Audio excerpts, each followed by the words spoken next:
ये लोग मुझे इतनी रात में खेत में क्यों लेकर जा रहे हैं? कहीं ये लोग मुझे टपका वपका तो नहीं देंगे? हे भगवान बचाओ। तनु खेत में जा रही थी कि उसे कीड़े मकोड़ों की, मेंढकों की आवाज आती है। हाय राम, नहीं नवेली, बहू को ये लोग खेत में ले जाकर कोई रस्म करने वाले हैं। कहीं मुझे अकेले खेत में तो नहीं रहना पड़ेगा। मेरी तो जान हलक पर आ गई है। मन तो कर रहा है भाग जाऊं यहाँ से।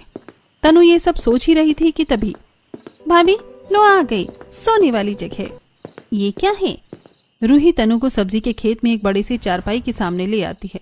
ये चारपाई इतनी बड़ी थी कि इसमें 10 से 15 लोग आराम से सो सकते थे।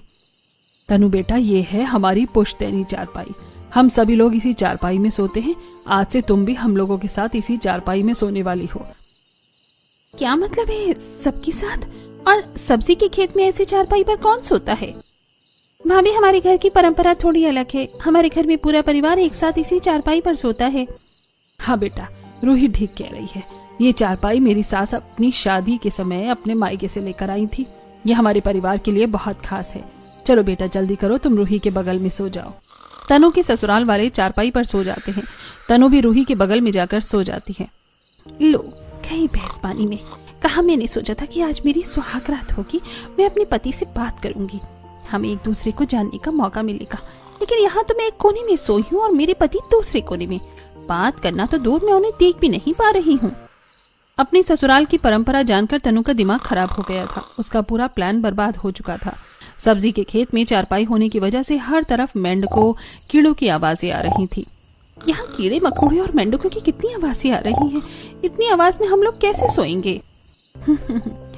तनु, हम लोग को तो इन आवाजों के बीच सोने की आदत है।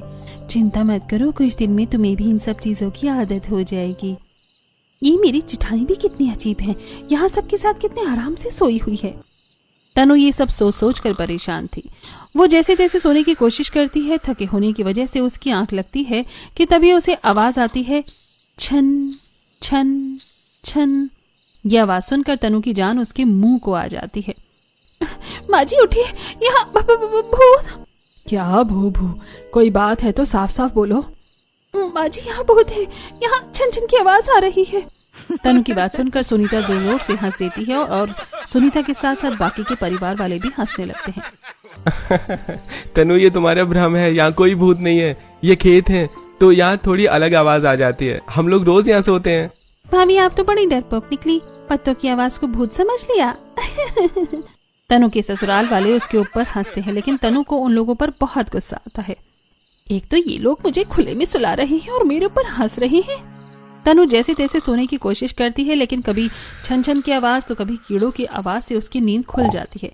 काफी कोशिश करने के बाद उसे बहुत लेट नींद आती है।